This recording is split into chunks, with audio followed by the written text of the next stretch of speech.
سر و پای سوزانم خدایا، پریشانم خدایا. در این مهنت سر و غصه و غم،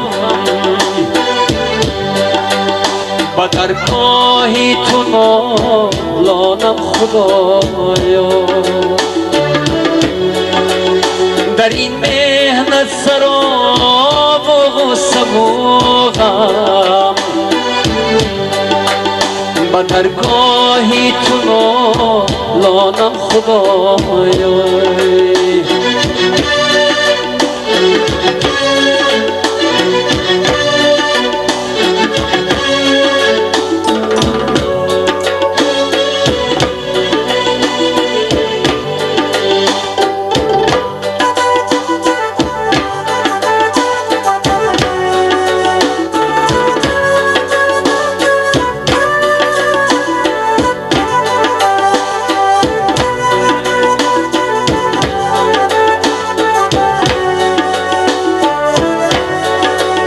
نماند این صافه به مردم،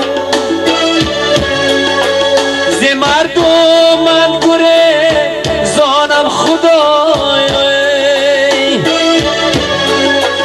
شدم نادار و ماندم زیر تنم، کی سازم من کی سانم خدایا. شدم نادار و ماندم زیر تنم، کی سازم من کی سانم خدایا.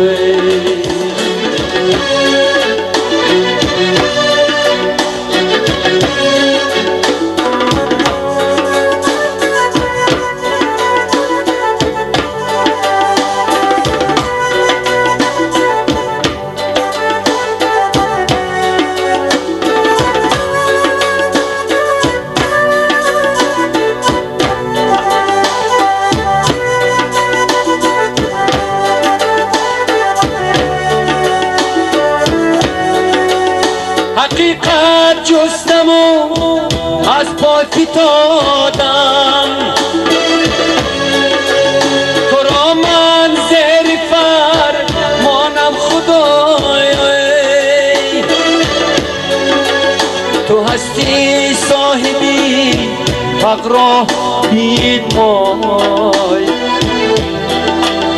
غلامت من تو سلطانم خدایا. با درگاهی تو نالانم خدایا. پریشانم پریشانم